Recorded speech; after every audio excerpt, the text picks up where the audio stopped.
بسم الله الرحمن الرحیم. درنو خوږو قدرمنو کتونکو د دواخان جانان سلامونه قبول کړئ. پروګرام ځلان دستور کې نن راغلم کله خیر ته او دلته کې تاسو ته بل د چیز یو ځلان دستور ممتاز چې کوم د یوث فورم ګوجر یوث فورم هیلث سیکریټری دی د هغې سره نن تاسو ملاقات کوو او د دې نه به د دې د بیک ګراوند د دې د سوشل هلو ځلو د دې د پولیټیکل هلو ځلو او د دې د چې کوم ایجوکیشن بیک ګراوند دی د هغې متعلق چې دی تاسو معلومات راکو. تاسو یادګرنه در کومه چې دی په شوکت خانم پېښور کې د نرس په تور باندې کار کوي. نو د ټول اول ممتاز محمد خان پروګرام ته پراته هر کړي تاسو راته ټول اول خپل تعارف وکړئ، خپل بیک ګراوند راته ووایئ چې تعلیم هم د کوم ځای نه وکړو، کوم حده پورې مو وکړو او څنګه مو وکړو. بسم الله الرحمن الرحیم. د وهان صاحب ډېره مننه ستاسو په راتلو باندې. زما نوم ممتاز محمد دی، د کاراهلي اوسیدونکی یم. ما په 2007 کې د بونیر ماډل سکول ریګا نه میټریک کړی و. بیا مې په 2009 کې د خیر سیکنډري سکول ناوګی نه FSC وکړو او د هغې نه پس زه لاړم لمس جامشورو ته چې هلته کې ما د BS نرسنګ ډیګري ترلاسه کړه او نن سبا زه په شوکت خانم پېښور کې په ICU کې ایز آفیشل شپ لیډر کار کوم. زما بیسیکلی زما ژوند چې دی دا یو ډېر د کټن حالاتو نه وتی دی، خو زه الحمدلله د هغې نه ډېر زیات مطمئن یم او ما داسې مشرانو سره ناسته پاسته تېره شوې ده چې هغې کې ما ډېر څه زده کړي دي او هغې کټن حالاتو چېرته هم زما د ژوند څه رکاوټ ماته نه دی محسوس کړی. که زه لږ غونتې کې د خپل ژوند په بیک ګراوند کې لاړ شم، نو په سټارټنګ کې زه په سرکاري سکول کې وم. د سرکاري سکول کې زه په 4 کلاس کې فیل شوم. چې کله زه فیل شوم نو ما د والد صاحب سره په کور کې دا دغه وکړو چې یاره ماله به خر واخلې او زه به غره ته ځم، لرګي به راوړم، خو زه نور سکول ته نه ځم. هغې کې په منځ کې داسې شوي چې زما سره بل یو ملګری هغه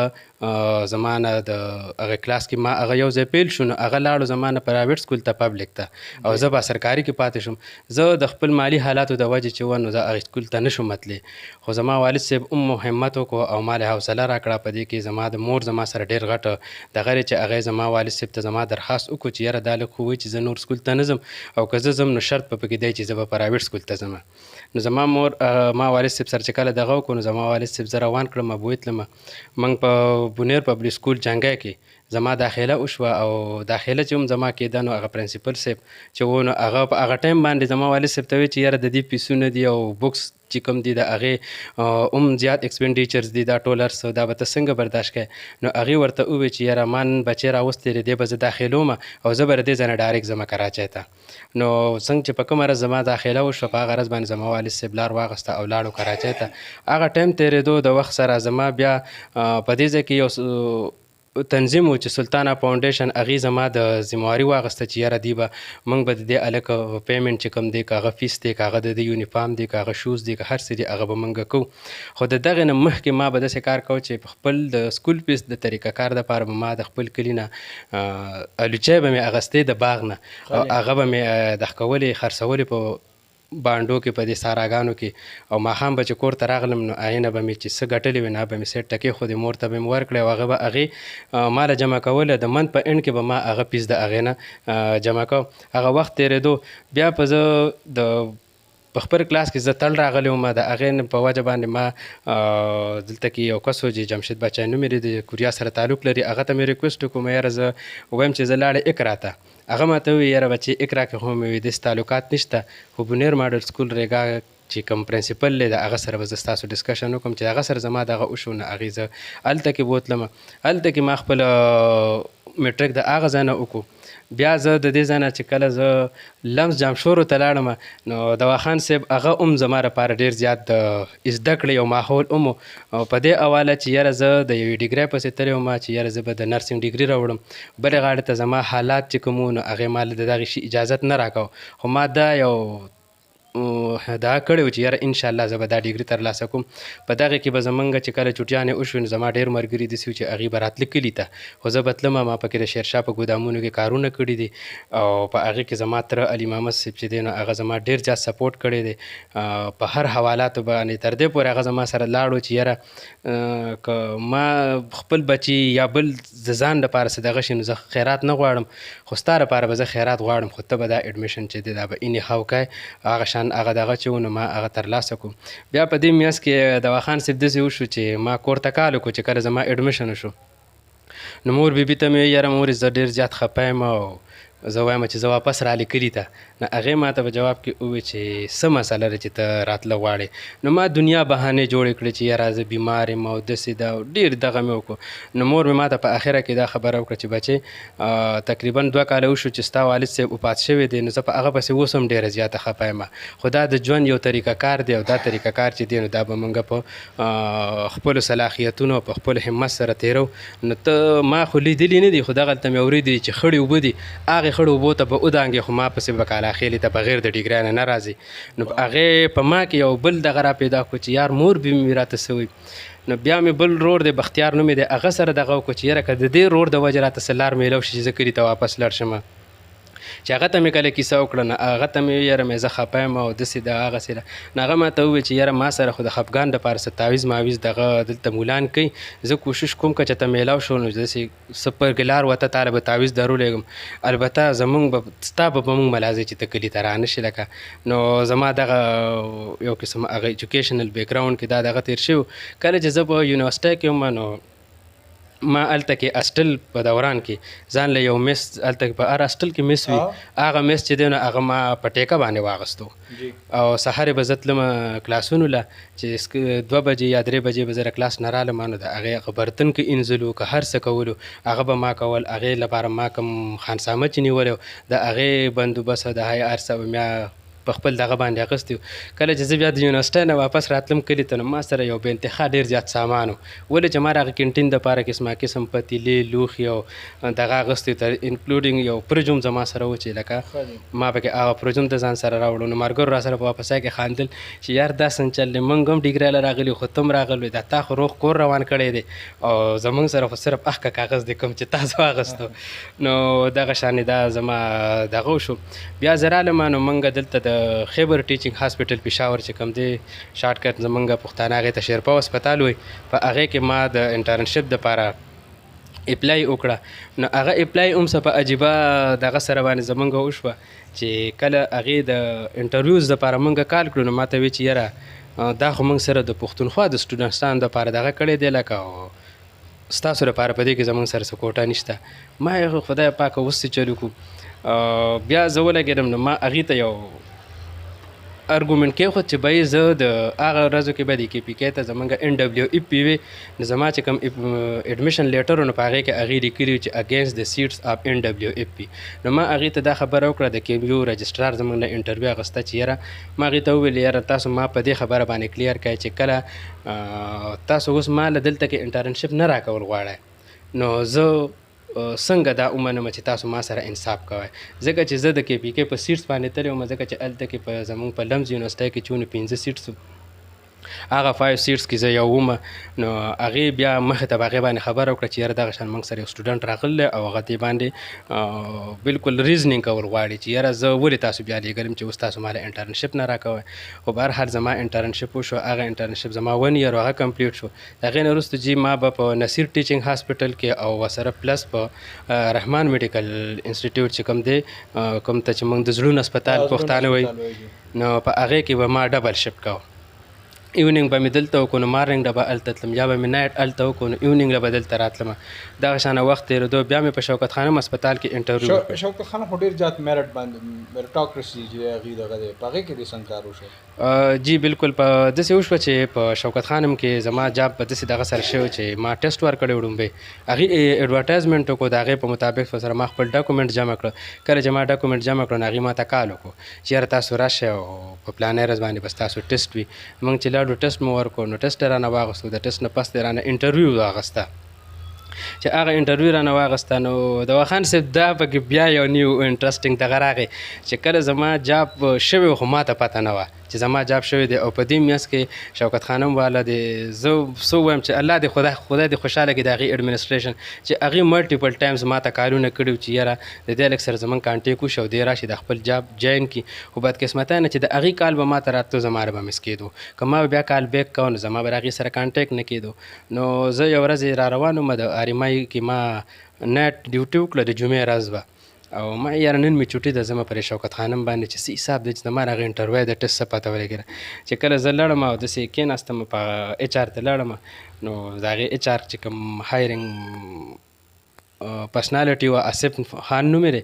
نو هغې ته ما خپله کیسه وکړه چې یاره سر ما غورې د نصیر ټیچینګ هاسپټل نه ریزاین هم ورکړلی په دې جاب پسې زه دومره د خپل انټرویو نه او د ټسټ نه مطمئن وم چې زما په شوکت خانم کې جاب کېږي او تر اوسه ما ته څه کول لا نغې نه هغه ما نه تپوس وکړو ستاسو نوم سره چې ما نوم واغوستو نو هغه د هغې نه تقریبا یو 15 منټه مخکې زما په بیهاف باندې لاهور ته ایمیل کړی چې یاره دا لیک چې دی د انټرسټ نه لري ځکه چې د سره په څه قسمه زمونږ دغه ونه شو کانټیک ونه شو نو هغه وی چې یاره ما اوس دا ستا لپاره ما دغه وکړو اوس په ستا په ځای موږ بل کس اخلو نو ما ورته بیا خپل هغه ریزاین لیټر وموښو چې یاره دا ما ریزاین جمع کړلی په نصیر ټیچینګ هاسپټل کې کله چې هغې دا وکړو د هغې نه هغې پکچر واغوست هغه د لاهور سره شیر کړو او بیا هغې وی چې یاره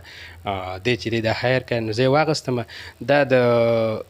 12 فبروري 2017 خبره ده چې زه بیا لاړم لاهور شوکت خانم ته او هلته کې زه هغې آی سی یو کې ایز سټاف نرس واغوستم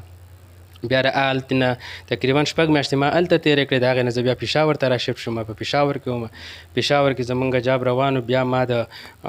سپیشلیټي دپاره چې په آی سی یو پلس ایمرجنسي یو سپیشل کورس دی زمونږ د هغې دپاره زه بیا لاړم لاهور ته 1 year دپاره هغه ما هلته کې بیا تېر کړو بیا زه له هغه ځای نه واپس شوم او په پېښور شوکت خانم کې بیا زه ایز افیشل شپ لیډر زه ما کار او زه په هغې کې خپل ګجر یوث فورم ته څنګه راغلی او په دې کې ستاسو هلې ځلې څه دي دوا خان صاحب زما د بچپن نه دلته کې چې به داسې یو سوشل اکټیویټیز کېده یا به داسې د بهر نه څه تنظیمونه راغلي وو هغې به چاته غریبانانو ته څه شی ورکوه په هغې کې به زه خامخا انکلوډ وم چې یاره ولې چې زما بیکګراؤنډ داسې نه و چې هغې زه چا د هغې نه یستې شوې لکه نو زه به کسانو په هغې کې اچولی وم نو چې کله ما هغه شی ریسیو کړو نو ما به چې هغه ریسیو کړو نو زه به چې کور ته رالم ما به یاره داسې ورځ به کله راځي چې زه به هم په خپل لاس باندې د خپل رور به یې څه داسې مدد کوم لکه نو دا زما یو ارمان و یو دغه و چې یاره دا به زه څنګه حاصلوم په 2018 کې زمونږ یو ملګری دی مبارک شاه نوم یې دی هغه زما سره کانټیک وکړو چې یاره زه اینم چې ته داسې کول غواړې داسې کول غواړې خو ته د دې کسانو سره چې ته میلاو شوي د ګوجر یوث فورم والو سره نو ما هغه سره انکار وکړو چې یاره ما ته خو د دې اړو بالکل څه پته نشته نو بیا ما چې کله د هغې سره خپل کانټیک وکړو نو بیا زه په هغې د کابینې چې کله دغه کوو نو ما هغې زما په اکټیویټیز باندې دومره دغه وکړو چې ما په خپل